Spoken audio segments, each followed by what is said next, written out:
Hello, today's video is about capturing those all important formal photographs at your wedding.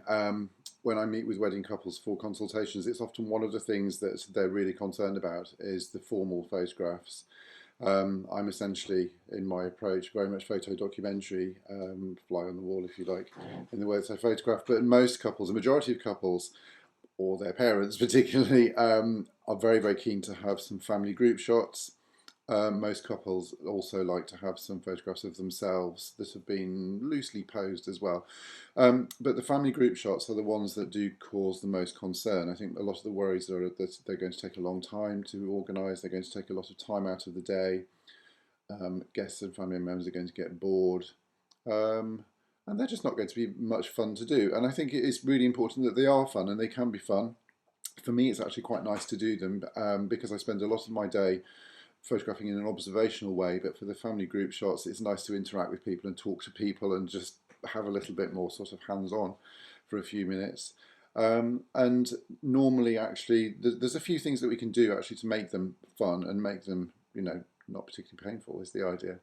Um, so some top tips. Firstly, organisation. At your wedding planning meeting with your photographer, you really, really have to work out what the family group shots are going to be, who's going to be in them, where you're going to do them, when you're going to do them, what happens if it rains, what order you're going to do them in, and also, very importantly, who is going to help the photographer gather people, and they need to have a copy of the list as well. That's a vital one because obviously the photographer at your wedding won't know names and faces of your family. And you do need one or two people who do know a majority of the people there to actually help gather. It doesn't generally take long to take the photograph, but gathering people does.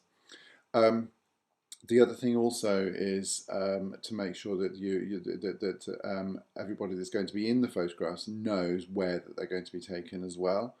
Um, they could have just a conversation beforehand, a quick email them the list if you like, give them a piece of paper with the list on at some point. But that does save a huge amount of time. It sounds very organisational and very sort of little bit prescriptive, but actually on the day, if people know what's happening and when to expect it, it can save a lot of anxiety. Generally speaking, most couples go for shots with parents, together or separately, then with wider families, so often with siblings and any family members that they may have, children and partners. Sometimes then a very wide family group, so maybe 3 family photographs, all the girls generally, or the hen do, bridesmaids. Boys shots are very popular, so stag do often. Then sometimes university friends or work colleagues, and then often an overview photograph of everybody if there's a place where I can get high up to do that, or guests can stand on steps. And normally actually that little handful, which is what, 6 or 8 photographs, should take no more than 20 minutes, something like that. It depends on how many people. It depends on the location.